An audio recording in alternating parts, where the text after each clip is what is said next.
This is Ian with Build Brothers. Going to go ahead and do a digital inspection here at 12311 Witt Road in Poway. Going to start here at the electrical panel and the solar equipment. So we've got, majority of the system is a modern end-phase microinverter system. And then there was originally a very small 2000 watt system on this PV powered central inverter. I'm probably going to suggest we eliminate this guy and the correlating panels on the roof, because I can't imagine that's producing hardly any power. May not be worth actually putting those panels back up. We'll make that decision later, but obviously those panels got to come off the roof, and so that's why I'm discussing. New electrical panel looks great. It is odd that the solar, so that little arrow right there should be pointing left with the amount of sunshine we have right now. Sure,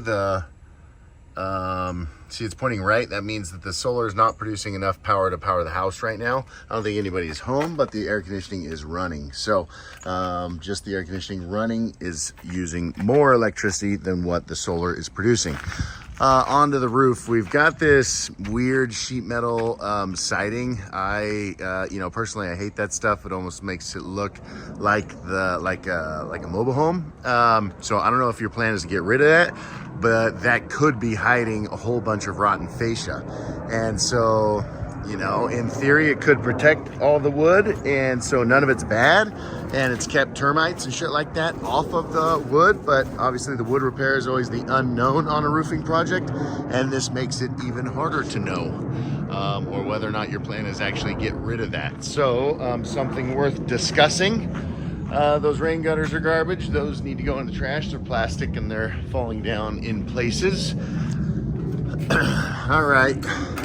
It is actually a architectural asphalt shingle. It appears to be installed just fine. It appears to be probably around 25 years old. Very, very badly worn. Obviously needs to be replaced. Let's get up here. It's only one layer, so we could, the front of the house is north facing. Those shingles look just fine, but on the back of the house, they're obviously worked. It is only one layer. We know that because, or we can assume that because all the flashings are showing, and 99% of the time when somebody does an overlay, adds layers, they don't use new flashings. They just cover all that shit up. We got some dormer vents. We'll go to Hagen's. I'm sure you're familiar with those. Nothing majorly wrong with this roof except for the fact that it is very badly worn, especially with the foot traffic around the solar. Okay, so the theory is, not a theory, I know. This old pipe, older unpainted conduit, goes to that old inverter. So 2, 4, 6 panels were the original system on this, and those are going to that old Xantrix panel. You know what, maybe what we could do, because these panels don't look that old as the inverter down there. Maybe we could add microinverters to those, tie it into the newer system. Now these panels would produce a lot more electricity. Just an option, pretty easily done considering all these have to come off obviously to redo the roof. We also have a shattered panel, so we can replace that one when it all goes back together. My typical cost for removing and reinstalling an existing solar system to the roof is $300 per panel. We got 17 panels up here, and so I haven't even done the math yet, but you get a discount off of that. We got this big flat room addition, obvious ponding over there.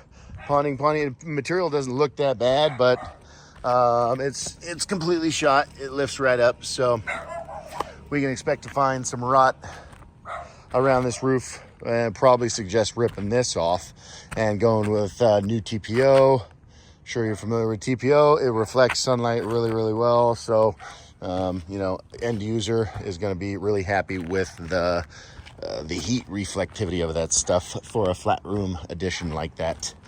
Not sure if you're going to close it in or whatever, but what else? Oh, another bad panel. Crazy. Two completely toasted panels. What the heck would have done that? They don't break on roofs very easily without somebody, somebody walked on it. I don't see any like baseball impacts or something like that. Anyways, all right, I'm going to get an estimate over for you.